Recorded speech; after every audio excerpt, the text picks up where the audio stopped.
ऐसे डॉक्यूमेंट्स जो पब्लिक होने चाहिए उनको टॉप सीक्रेट बना दिया गया है। रिपोर्टर्स जो सच दिखाना चाहते उनको एंटी नेशनल घोषित कर दिया गया है। क्या इंडिया में बड़े बड़े पॉलिटिशियंस और बिजनेस टाइकॉन सच बर्दाश्त नहीं कर पा रहे? और असलियत में अगर सच इतना ही खतरनाक है तो कौन है वो लोग जो इस सच से डर रहे हैं? आइए एक्सपोज करते हैं कुछ ऐसे स्टोरीज को और उनमें समझते हैं क्या असलियत है और क्या फेक दिखाया जा रहा है। मेरा नाम फाहिम चौधरी, आप देख रहे थे सोशल आई। Let's begin. ये trauma centre district hospital Uttarkashi.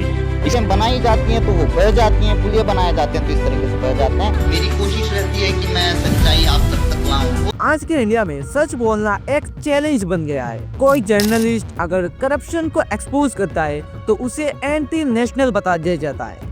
कोई स्टूडेंट अपना आवाज उठाता है तो उसे अर्बन नक्सल बता दिया जाता है। और अगर सोशल मीडिया में पब्लिक कोई आउटरीच करते तो उससे ट्रोलिंग के मदद से दबा दिया जाता है। लेकिन कभी सोचा है कि सच बोलने से इतना ज्यादा रिएक्शन क्यों मिलता है?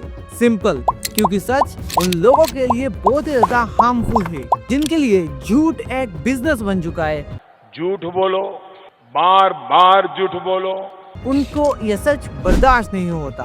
पावर के पास दो चीज हमेशा होता है, कंट्रोल और नैरेटिव। और जब नैरेटिव हिलता है तब सिस्टम को लगता है कि उनका टाइम आ चुका है, उनका कुर्सी हिलने वाला है।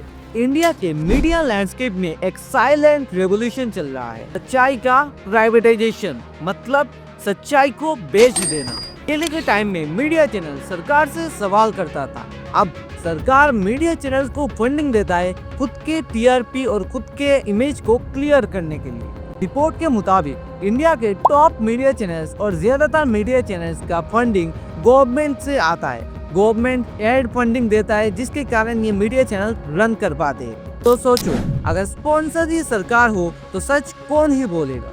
इसके अलावा सबसे डेंजरस पार्ट ये है कि सच को अभी पूरी तरीके से खत्म नहीं करते।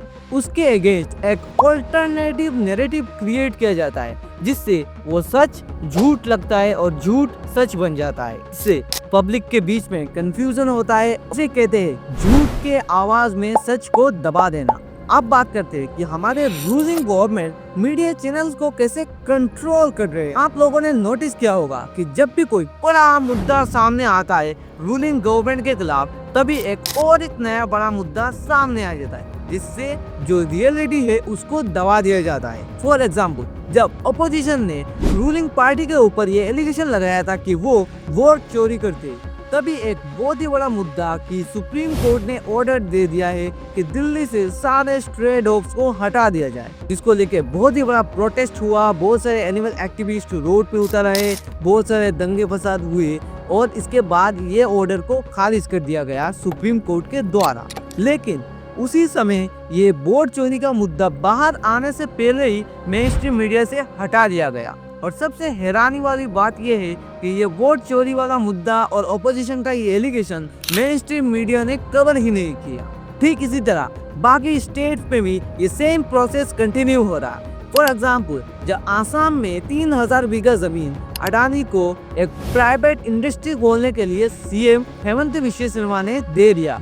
इसके साथ डिस्ट्रिक्ट के नाम बदलने को लेकर बहुत बड़ा मुद्दा सामने आया था आसाम में, जिसके कारण लोग साइलेंट प्रोटेस्ट पर भी उतर रहे थे। इस इशू के टाइम पे एक बहुत ही अनफॉर्चुनेट न्यूज आया था कि आसाम के बहुत ही ज्यादा लेजेंडरी सिंगर जुबिन गर्ग का डेथ हो गया सिंगापुर पे। इसको लेकर बहुत ही ज्यादा आउटरीच हुआ, बहुत लोग इमोशनल हुए। और जब ये प्रोसेस खत्म हुआ और दोबारा इन्वेस्टिगेशन किया गया तब पता चला कि उनको पॉइजन दे के मारा गया। तो अब ये स्पेकुलेशन आ रहा है कि जुबिन गर्ग के हत्या के पीछे क्या कोई पॉलिटिकल इन्वॉल्वमेंट तो नहीं है। और ऐसे बहुत सारे स्टोरी जो रूलिंग पार्टी हम सबसे छुपा कर रहे हैं। जैसे बिहार में 1 रुपए में 33 साल के लीज के लिए अडानी को बहुत बड़ा एरिया दे देना, असम के वाइल्ड एनिमल्स को बंतारा में शिफ्ट कर देना, ट्रेड और वाटर दोनों बंद होने के बावजूद भी इंडिया को पाकिस्तान के साथ मैच कराना और ना जाने ऐसे बहुत सारे इश्यूज जो आम आदमी फेस करता है पॉलिटिशियंस और बिजनेस टाइकॉन्स के फायदे के लिए। बात करें मीडिया चैनल्स की तो हमारे मीडिया चैनल्स का हाल इस कदर गिरा हुआ है कि क्या ही बताऊं। ऐसे पत्रकार हैं कि अगर उनकी जान लेनी है ना तो आप जहर लेके नेताओं के तलवे पे लगा दीजिए, साइलेंस से मर जाएंगे। सुबह चाटने आएंगे तलवा, मर जाएगा उधर ही। वर्ल्ड वाइड इंडिया के मीडिया रैंकिंग 151 पर है। ज्यादातर इंडिया के न्यूज चैनल पॉलिटिशियंस ही चला रहे हैं। आसाम के ज्यादातर बड़े बड़े न्यूज चैनल्स को कंट्रोल किया जाता है हेमंत विश्व शर्मा, सीएम ऑफ आसाम के वाइक के द्वारा। 60% ऑफ न्यूज चैनल जो आसाम में है उनको फंडिंग मिलता है पॉलिटिकल पार्टीज के द्वारा। इससे आप समझ सकते हैं कि किस तरीके का न्यूज दिखाया जा रहा है आम जनता को, और बाकी मेन इश्यूज को छोड़ के अनवांटेड न्यूज और मोदी जी के 56 इंच के सीना ये न्यूज पे दिखाया जाता है। और बात करें कंफ्यूजन, कम्युनल फाइट्स को लेकर बात करना, विवाद करना, ये तो न्यूज चैनल्स का रेगुलर काम है। दांशु त्रिवेदी जो आईफोन 17 के ऑरेंज कलर को बताते हैं कि ये एक भगवा कलर है, जो कि नरेंद्र मोदी के देन की वजह से इतना बड़ा कंपनी ये कलर अपने फोन में लॉन्च किया है। आईफोन 17 लॉन्च हुआ है और पहली बार उसका सबसे unique colour orange, cosmic orange आया है। यानी दुनिया के सबसे हाईटेक कंपनी के सबसे हाईटेक प्रोडक्ट के ऊपर भी भगवा नजर आने लगा है। अगर किसी को कुछ समझ में ना रहा हो तो उसे अपनी नजर बदलने की जरूरत है। और ये देन मोदी जी का है, क्योंकि ये बीजेपी के एमपी है। आप समझ सकते हैं कि एक एमपी के द्वारा सिंपल कलर को लेके ऐसे रिलीजन वाइज बांट देना कितना ज्यादा बुरा है। इन रिपोर्टर्स को छोड़ के कुछ फ्रीलांसर रिपोर्टर्स है जिनका स्टोरी हमें सुनना जरूरी है। मुकेश चंद्रकर का स्टोरी आप लोगों ने रील पे आई थिंक देखा होगा। 2025 के 1 जनवरी को उनको मार के पानी के टंकी में डाल दिया गया था। 3 जनवरी इन्वेस्टिगेशन होने के बाद उनका डेड बॉडी वहां से बाहर निकाला गया था। उनका दोष ये था कि वो रोड कंस्ट्रक्शन को लेके और उसके ऊपर जो करेक्शन हो रहा है उसको लेके एक वीडियो अपलोड किए थे अपने यूट्यूब चैनल पर, जिसके कारण जो कंट्रैक्टर था उस रोड का उनको आ गया गुस्सा और उन्होंने जाके ये बहुत ही बड़ा कदम ले लिया। ठीक इसी तरह कुछ दिन पहले एक रिपोर्टर हॉस्पिटल के इश्यूज को लेके एक वीडियो बनाए थे जो अपने यूट्यूब चैनल पे अपलोड किए थे कि कुछ दिनों बाद उनका भी डेड बॉडी पानी में पाया गया। इससे आप समझ सकते हो कि इंडिया में आज अगर आप सच बोलते तो आपके ऊपर कितना ज्यादा खतरा बन जाता है।